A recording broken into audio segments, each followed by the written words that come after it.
मैं हूं मिस रश्मि, आपकी मैथ्स की टीचर।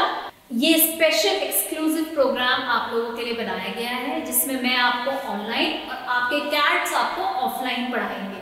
इस प्रोग्राम में आपको आपके सब्जेक्ट की नॉलेज एनहांस करी जाएगी और किसी भी पॉइंट पे आपको कोई भी डाउट हो आप अपना हैंड रेज कीजिएगा तो आपके कैट्स आपको हेल्प करेंगे और आपकी क्वेरी रिजॉल्व करेंगे।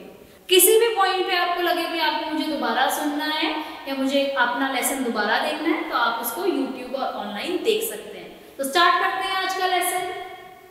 हेलो बच्चों, कैसे हैं आप लोग? तो welcome to the final video of today this session. ठीक है, आज हम बिल्कुल अपना लास्ट वीडियो करने जा रहे हैं और डेटा हैंडलिंग को खत्म करने जा रहे हैं। इनफैक्ट क्लास 4 को बाय बाय बोलने वाले हैं और न्यू क्लास में जाने वाले हैं। ठीक है, लेकिन मैं आपको पहले बता दूं, जो भी आपने अभी तक लर्न किया है वो सारा का सारा यूज होगा क्लास 5 में भी। तो कोई कंसेप्ट भूलेंगे नहीं, स्पेशली डेसिमल, फ्रैक्शंस, इन कंसेप्ट्स को बार बार रिपीट करेंगे, अपनी टेबल्स को जरूर स्ट्रॉन्ग करेंगे ताकि आप लोगों को आगे कोई भी प्रॉब्लम ना हो। ठीक है, तो चलिए आगे बढ़ते हैं। पिछली बार हम लोगों ने डेटा कैसे रिप्रेजेंट करना है ये देखा था। मैंने आपको बार ग्राफ बताए थे, vertical bar graph and horizontal bar graph बताए थे। आज हम एक्सरसाइज 14.2 स्टार्ट करने वाले हैं। So let's start. So read the following bar graph. It shows the number of students who travel to school using different modes of transport. So you can see, I hope आप सबके पास graph papers होंगे आज ताकि हम लोग graph बना भी सकें। ठीक है, so it shows the number of students who travel to school using different mode of transport. Which is the most commonly used means of transport? ठीक है, तो यहाँ पर आप देख सकते हैं सबसे ज्यादा है school bus. So question number 1 का फर्स्ट पार्ट है school bus. Now next is how many student travel by metro. Metro देखिए आप लोग, सेकेंड ऑप्शन है और इसमें है 100 students travel by metro. Now next is which is the least common mode of transport.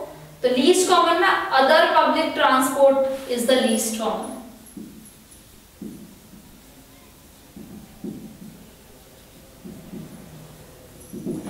Then you have how many children walk to school? See, walking के लिए 100 से ऊपर और 150 से नीचे है, मतलब 100 और 150 के बीच में है। तो 100 और 150 के बीच में निकालने के लिए आप क्या करो, 100 प्लस 150 डिवाइड कर दो 2 से। सो 250 अपॉन 2 तो 125 आपका आंसर आ जाएगा। तो 125 स्टूडेंट्स आपका आंसर आ जाएगा। ऐसा हमने क्यों किया? क्योंकि बिल्कुल मिडिल पॉइंट है और मिडिल पॉइंट निकालने के लिए हम दोनों एक्सट्रीम्स को ऐड करके डिवाइड बाय 2 कर देते हैं। ठीक है, ये आगे पढ़ेंगे आप लोग जब बड़ी क्लासेस में जाएंगे कि ऐसा क्यों होता है। Alright, now next question. The following table show the number of hours children of class 10th study for their exam. ठीक है, तो 10th क्लास बोर्ड क्लास होती है, सब बच्चे बड़े हो जाते हैं, अपने करियर के लिए सोचते हैं, तो स्टडी आवर्स भी बढ़ जाते हैं। तो आपको दिया हुआ है कि कुछ बच्चे 4 घंटे, 5 घंटे, 6 घंटे, 7 घंटे पढ़ते हैं। तो जो 7 घंटे 4 घंटे पढ़ते हैं ऐसे 7 स्टूडेंट्स हैं। तो मैं क्या करूं, मैं अपना पहले मैं बनाती हूँ हॉरिजॉन्टल वर्टिकल मैंने बनाया, आप लोग भी बनाइए मेरे साथ साथ और इस तरीके से अपना ग्राफ के ऊपर अपनी लाइंस बना लीजिए। ठीक है, ये मेरा y एक्सिस है, ये मेरा x एक्सिस है। यहां पे मैं देती हूँ नंबर ऑफ स्टूडेंट्स। ठीक है, ये 0 2 4 6 8 10 12। ठीक है, ये मेरे नंबर ऑफ स्टूडेंट्स है। अब यहां पर है number of hours.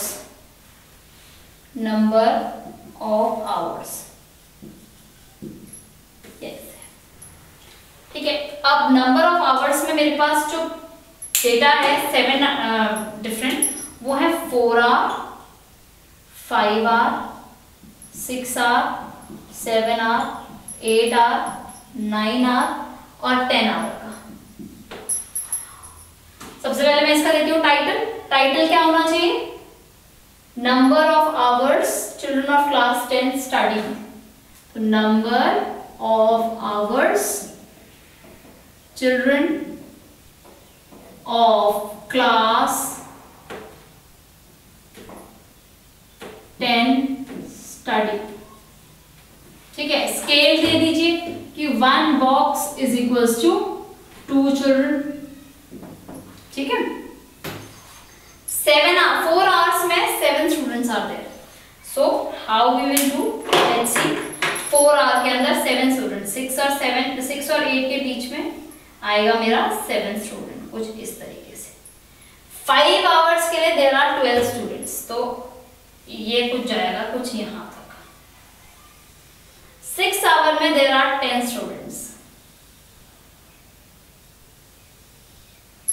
Then 7 hours में there are 8 students. 8 hours में there are 11 students. 11 कुछ इस तरफ आएगा, तो यहाँ पे मैं लिख सकती हूँ 7, 12, 10, 8, 11. 9 hours के अंदर 3 students और 10 आवर्स के अंदर only 2 students are there who study for. तो यहाँ 3, यहाँ 2 लिख दो। सो ये मेरा वर्टिकल बार ग्राफ है। इसी को अगर मैं शिफ्ट कर दूं तो ये ऊपर आ जाएगा और ये नीचे चला जाएगा, तो ये हॉरिजॉन्टल मेरा बन जाएगा। अब इसको हम रीड करते हैं और इसको बताते हैं how many hours do most of the student study. तो सबसे ज्यादा स्टडी करते हैं 5 आवर के, 5 आवर सबसे ज्यादा स्टूडेंट स्टडी करते हैं। ठीक है, how many student study for maximum number of hours? Maximum number of hours 10 hours. And how many students are there for 10 hours? There are only 2 students for 10 hours. Then how many student study for less than 6 hours? Less than 6 hours 6 से कम, 5 या 4। तो you add 7 and 12, you will get 19 students study for less than 6 hours. This is how you represent and read a graph. ठीक है, please इसका horizontal वाला आप लोग खुद से बनाइए और देखिए कि सही है कि नहीं है। The following bar graph, question number 3 we are doing. The following bar graph shows the number of students in a class whose names start with A, D, H, I, K, R and S. What type of bar graph is given alongside? कौन सा bar graph है बताओ? Vertical है कि horizontal? Vertical ऐसा होता है, horizontal ऐसा होता है। तो ये ऐसा वाला है, this is horizontal. Now which letter do most of the names start with? आप देख सकते हैं सबसे ज्यादा नेम स्टार्ट हो रहे हैं A लेटर से। Which is or are the letters with least number of names? D और I के least names है only 2. Okay? How many names start with H? H से देखो कितने नेम स्टार्ट है, 4 and 1, 5. Now how many students are there in the class? So student there in the class के लिए आप ऐड कर लो। S सबसे पहले आप A के ऐड करो, A के हैं 15, फिर आप ऐड करो D के हैं 2, then H के हैं 5, then I के भी 2, K के हैं 4, R के हैं 10 and S के हैं 8. Now please add them. 20, 30, 46. There are 46 students in the class. So I hope you have already understood how to draw and how to read the graph. एक question है, question number 1 of your let us evaluate, which is a graph question. Right now pause this video and draw this graph and then you can show this graph later on in the classroom. तो इसके अंदर आपको pictograph बनाना है, vertical pictograph and टेलीमार्क बनाना है। ठीक है, now एक और तरीका हैंडलिंग, डेटा रिप्रेजेंटेशन का, जो कि आप लोग सीनियर क्लासेस में पढ़ेंगे, may be class 7th and 8th में पढ़ेंगे आप लोग। That is your pie chart. ठीक है, let me show you how a pie chart is represented.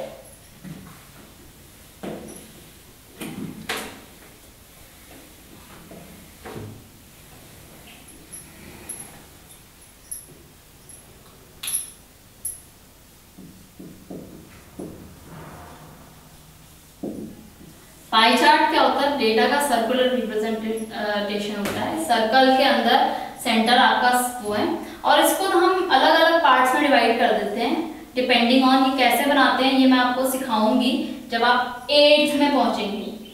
ठीक है, और ये आपका एक ग्राफ है। सो यहाँ पर पेज नंबर 194 पे आपको ये ग्राफ दिया हुआ है। इसके अंदर जैसे यहाँ पे व्हीट फ्लावर लिखा हुआ है, यहाँ पे वेजिटेबल लिखे हुए हैं, this is pulses, this is fruit, this is rice. Now on which commodity does this family spend the most? तो सबसे ज्यादा बड़ा एरिया जो है मुझे राइस का लग रहा है, तो ये rice. On which commodity they spend the least? वो सबसे कम फ्रूट का है, तो that means the answer is fruit. Okay, so that means this is also a way of representing your data. Now there is a question of NCERT. ठीक है, अच्छा, इसके लिए आप लोग क्या करेंगे?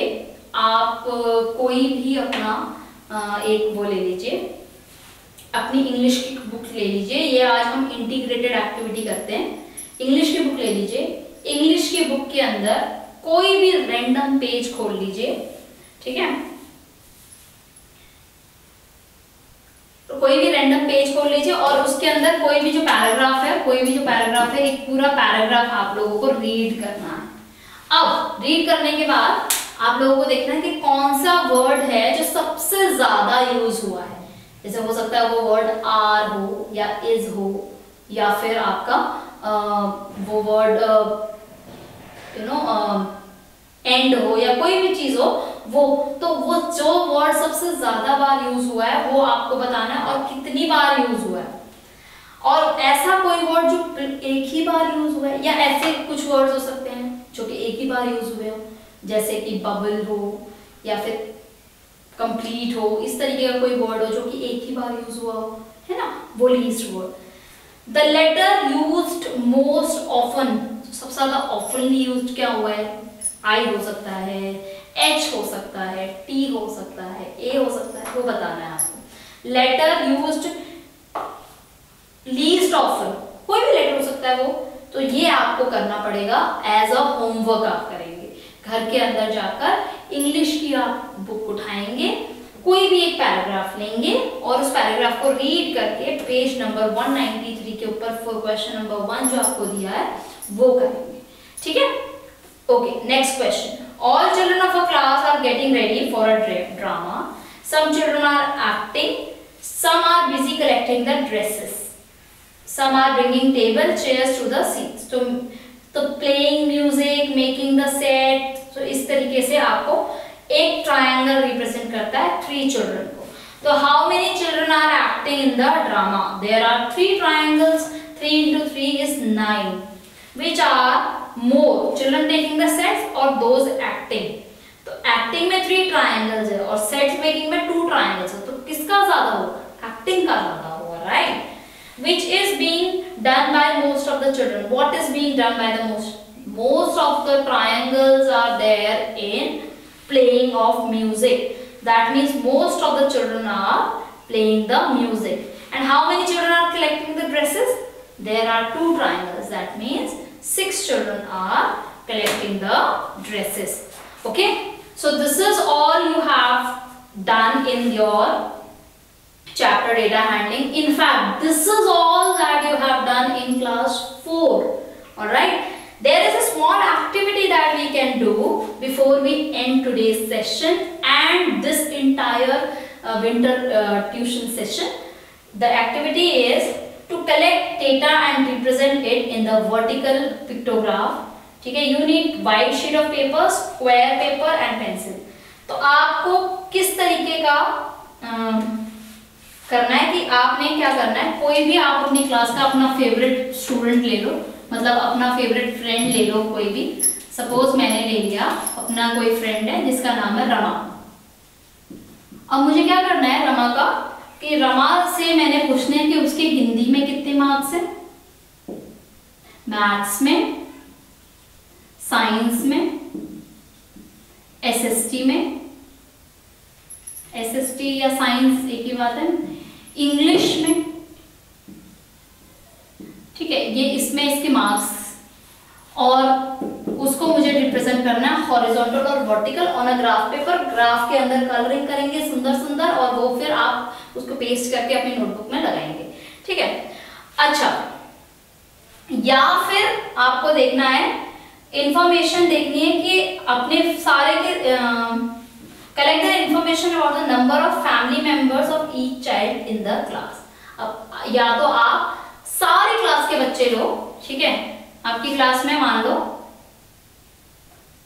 5, 6, 7, 8, 20 बच्चे जितने भी हैं, तो 3 फैमिली मेंबर किस में है, 4 किस में है, 5 किस में है, 6 किस में है, 7 किस में है, या लेस देन 3 किस में है, एंड मोर देन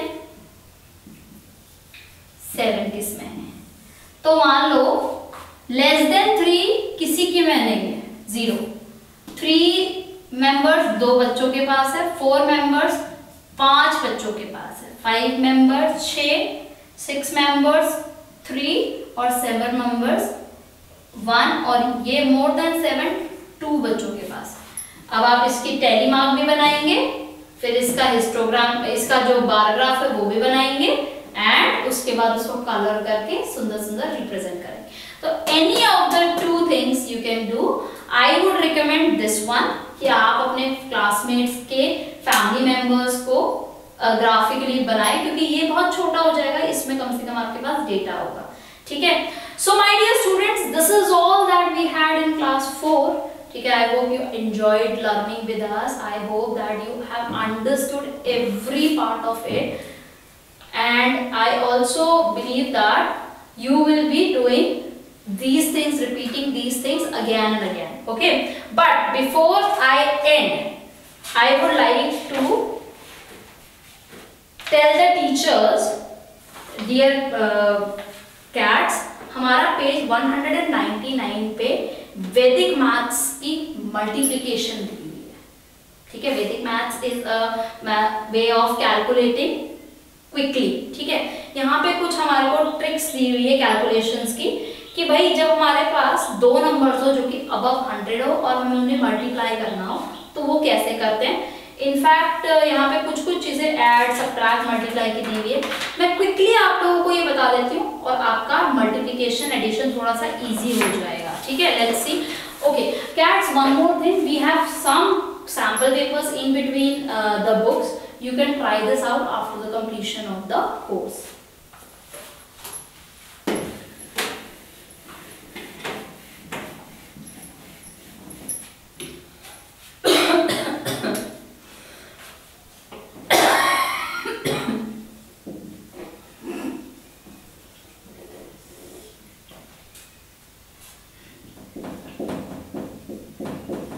अगर 2 नंबर्स हैं और इनको हम मल्टीप्लाई कर रहे हैं और वो 100 से बड़े हैं, ठीक है, थोड़े से बड़े हैं, बहुत बड़े नहीं है, ठीक है, तो आप देखेंगे कि भाई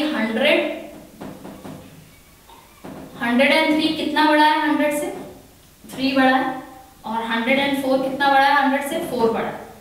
तो आपने करना क्या है कि इन दोनों को ऐड कर देना है उल्टा, इसमें ये ऐड कर देना और इसमें ये ऐड कर देना। दैट मीन्स 104 प्लस 3 और 103 प्लस 4 ये ऐड कर दीजिए, तो ये 107 एंड 107 आ जाएगा, और ये दोनों को मल्टीप्लाई कर दीजिए, सो this will B 12। Now what you do is you add, मतलब 107 और 107 ये आपका फर्स्ट नंबर बन जाएगा, and this will be your second number, so that means 103 into 1, तो ये बन जाएगा आपका 10712, ये आपका आंसर आ जाएगा, this will be your answer, okay। Okay, we can try out another number 107 into 103। अब आप देखिए ये जो 107 है वो 7 बड़ा है और 103 है वो 3 बड़ा है। ऑपोजिट उसमें आप इसको आप 6 ले लो, ऑपोजिट उसके अंदर आप ऐड कर लें। सो this will B 103 plus 6 109 and this is also 106 plus 3 109। ये आपका फर्स्ट नंबर बन जाएगा और इनको ऐड करेंगे 18 तो 10918 will be your answer। करके आप देख लीजिए, मेरे पे विश्वास करने की कोई जरूरत नहीं है, ठीक है, अपने आप मल्टीप्लाई करके देखो आंसर आएगा। Alright, next way is to easy way of subtraction and addition of fraction. ठीक है, फ्रैक्शंस की जब मैं आपको करा रही थी तो आप लोगों को बहुत डिफिकल्टी आ रही थी, I know that.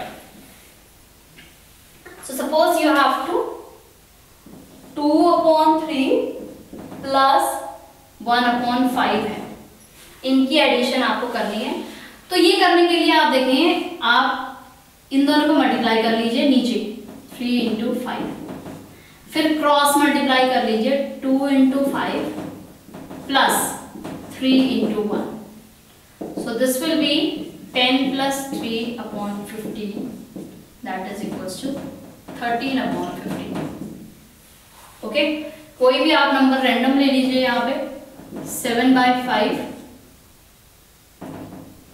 4/5 plus 7/9 9 into 5 45 9 4 जा 36 प्लस 7 5 जा 35, तो ये आपका आ जाएगा 71/45। इस तरीके से आप लोग इसको सिंपली कर सकते हैं। ठीक है, अब मान लो we have to multiply 2 digit number where the first digits are same and last digits are add up to. तो मतलब जैसे आपके पास कोई नंबर है 32 इंटू 38, दोनों में फर्स्ट नंबर सेम है और इन दोनों को ऐड करो तो 10 बनता है ना। तो इसके लिए आप क्या करेंगे, इसमें इन दोनों नंबर्स को, ये जो कॉमन नंबर है इसमें 1 ऐड कर दो, 4 हो जाएगा। और ये जो नंबर है 2 इंटू इसको करो, ये आपका फर्स्ट नंबर हो जाएगा। 2 इंटू 8 करेंगे 16 will be your second number. और ये जो 4 आया इसको कॉमन नंबर से मल्टीप्लाई करो 3 इंटू 4, ये आपका आ जाएगा 12। So that means 1216 will be your answer. Again see if you have not understood this.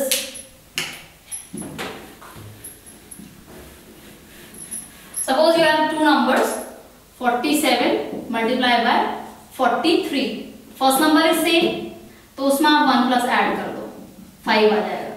5 plus into 4 करोगे तो 20 आ जाएगा। Okay, and this number you have to multiply 7 into 3 that is 21। तो 2021 will be your answer. 2021 will be your answer. So my dear students, this is all what we had in class 4. Okay, and I hope you enjoyed doing all these things with me, and also you enjoyed learning. You will be given a test. कुछ दिनों में आप लोगों का test होगा इस सारे syllabus का, उसको अच्छे से प्रिपेयर कर लीजिए और फिर मुझे आप जरूर बताइएगा कि कहाँ पे सबसे ज्यादा प्रॉब्लम आ रही है, क्योंकि वो ही चीज ऐसी है, मुझे लगता है फ्रैक्शन एक ऐसा आएगा, डेसिमल एक ऐसा आएगा यहाँ पे आपको प्रॉब्लम आएगी, बट ये वो टॉपिक्स है जो 5th में भी आएंगे। So we need to revise them again and again. Okay, so we will see you in the next session. You all enjoy, you all play well and you be happy. ठीक है, bye till the next session.